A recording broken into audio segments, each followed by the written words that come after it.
ఇప్పుడు మనం Nelson Mandela గారి జీవితంలో లంచ్ టైంలో జరిగిన ఒక సంఘటన గురించి తెలుసుకుందాం.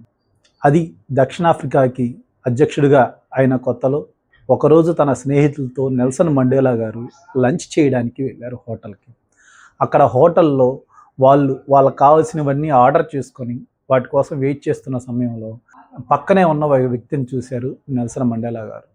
అతన్ని చూసి పలకరింపుగా ఒక చిన్న నవ్వు నవ్వారు.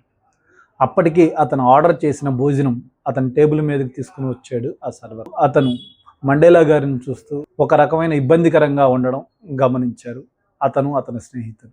ఈలోపు వెయిటర్ ఆ వ్యక్తి యొక్క భోజనాన్ని తీసుకొచ్చి టేబుల్ మీద పెట్టడానికి ప్రయత్నిస్తుంటే మండేలా గారు ఆ వెయిటర్కి సైగ చేసి ఆ భోజనాన్ని కూడా తీసుకొచ్చి తన టేబుల్ మీద పెట్టమని సైగ చేశారు. వెంటనే అతను ఆ టేబుల్ దగ్గర నుంచి లేచి మండేలా గారి టేబుల్ దగ్గర కూర్చొని భోజనం చేయడం మొదలుపెట్టారు. మండేలా గారు అతని స్నేహితులు సరదాగా కబుర్లు చెప్పుకుంటూ భోజనం తినడం వస్తున్నా సరే ఆ వచ్చిన వ్యక్తి ఇబ్బందిగా ఉంటూ కొంచెం కొంచెంగా భోజనం చేస్తూ చెమటలు తుడుచుకుంటూ సగం భోజనం కూడా కంప్లీట్ చేయలేకపోయారు. ఇంతలో ఆ భోజనం అసంపూర్తిగానే లేచి వెళ్ళిపోయాడు ఆ వ్యక్తి.